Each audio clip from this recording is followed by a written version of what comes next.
सुनो काका सुनो दादा सुन लियो यो बात, कोरोना वायरस फैली छू जाग जाग में आज। सुनो काका सुनो दादा सुन लियो यो बात, कोरोना वायरस फैली छू जाग जाग में आज।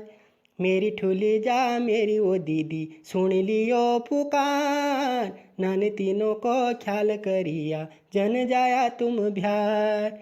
मेरी ठुली जा मेरी वो दीदी सुन लियो पुकार, नान तीनों को ख्याल करिया जन जाया तुम बिहार। दोस्तों, हम लेकर आए हैं आप लोगों के लिए कोविड पर चर्चा, जिसमें हम हर बृहस्पतिवार और रविवार आपके लिए 5 से 7 मिनट की चर्चा करेंगे, जिसमें आज का विषय है कोरोना वायरस क्या है।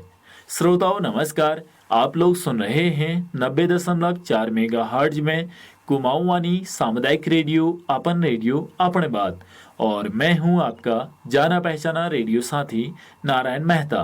श्रोताओं, कोरोना महामारी को ध्यान में रखते हुए समुदाय के हित एवं सुरक्षा के लिए यह कार्यक्रम प्रसारित किया जा रहा है। श्रोताओं, इस समय पूरा विश्व कोविड-19 नामक एक महामारी से गुजर रहा है।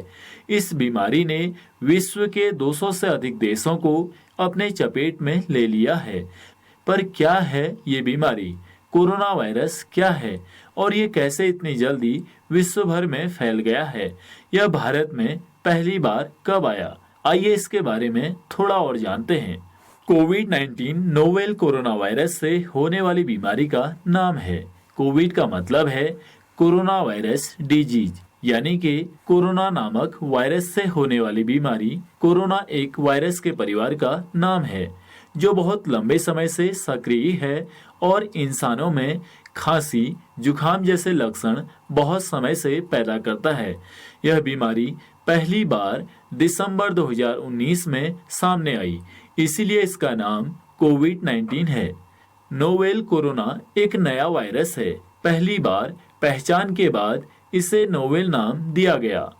कोरोना वायरस की शुरुआत पिछले साल दिसंबर में चीन के शहर वुहान से हुई थी। दुनिया के कई देश इस वायरस की उत्पत्ति के लिए चीन को जिम्मेदार ठहरा रहे हैं। हालांकि चीन इन आरोपों से इनकार करता रहा है। विश्व स्वास्थ्य संगठन यानी WHO के मुताबिक यह वायरस चीन की लैब से नहीं बल्कि कुदरती रूप से पैदा हुआ है। यह वायरस धीरे धीरे सारी दुनिया में फैल चुका है और 200 से अधिक देशों में इस खतरनाक बीमारी की वजह से लोग संक्रमित हो गए हैं। भारत में कोविड-19 का पहला मामला इसी वर्ष जनवरी के आखिरी हफ्ते में दर्ज किया गया। मामला दक्षिणी राज्य केरल का था। चीन के वुहान में मेडिकल की पढ़ाई करने वाली 20 साल की एक लड़की पहली मरीज है जो भारत में कोरोना वायरस से पॉजिटिव पाई गई। राफिया, बदला हुआ नाम, ने अपने बचने की कहानी BBC से साझा की है। वो एक अस्पताल में 4 लोगों के साथ भर्ती थी। बाद में सारे डिस्चार्ज कर दिए गए, पर राफिया को अस्पताल में ही रखा गया। उन्हें एकांत में रखा गया था जहां वो इंतजार कर रही थी। 30 जनवरी को डॉक्टर आए और बताया कि वो कोरोना वायरस टेस्ट में पॉजिटिव पाई गई हैं। उन्हें इलाज के लिए अस्पताल में और अधिक रुकना पड़ेगा। वो घबराई नहीं। तब तक दुनिया के बाकी हिस्सों में बहुत से लोगों का सफल इलाज हो चुका था।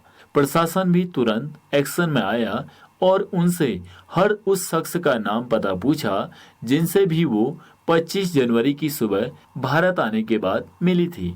उनके परिवार को तत्काल कई तरह की परिस्थितियों का सामना करना पड़ा। उनकी मां को हॉस्पिटल में एक अलग वार्ड में एकांत में रखा गया। यहाँ रफिया का भी इलाज चल रहा था, लेकिन वे दोनों एक दूसरे से मिल नहीं सकती थी। उनके पिता और भाई को घर में ही एकांत में रखा गया था। उन्हें सामान्य खाना दिया जाता था और अस्पताल के रूम में दिन में 2 बार सफाई होती थी। डॉक्टर और नर्स बिना किसी झिझक या डर के उनसे बात करते थे। चीन में कोरोना वायरस का भयंकर प्रकोप देखने के बाद वो इसकी मेडिकल प्रक्रिया से वाकिफ थी। कोरोना वायरस के संक्रमण को देखते हुए 20 जनवरी को रफिया ने वुहान से निकलने का फैसला किया और फ्लाइट टिकट बुक करा ली। वुहान से चलकर वो कोलकाता एयरपोर्ट पर उतरी और वहां से कोच्चि के लिए दूसरी फ्लाइट ली। कोलकाता एयरपोर्ट और कोच्चि एयरपोर्ट पर वो थर्मल स्कैनिंग से गुजरी। उनमें वायरस के लक्षण नहीं थे।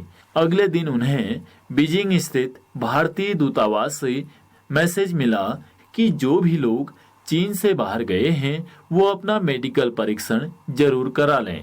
उन्होंने जिला स्वास्थ्य अधिकारी से मुलाकात की और चेकअप में कुछ भी चिंताजनक नहीं था। लेकिन 2 दिन बाद 27 जनवरी को जब वो सुबह उठी तो उनका गला खराब था और उन्हें एहसास हुआ कि कुछ गड़बड़ है। उन्हें सरकारी अस्पताल में भर्ती कर लिया गया और टेस्ट में पॉजिटिव पाई गई। लगभग 20 दिनों तक राफिया एक छोटे से कमरे तक ही सीमित रही और एक खिड़की से बाहर की दुनिया देखती थी। उन्हें भरोसा था कि उनका इम्यून सिस्टम कोरोना वायरस से लड़ लेगा और ऐसा हुआ भी। रफिया सेहतमंद होकर घर वापस आ चुकी हैं और सामान्य जिंदगी जी रही हैं।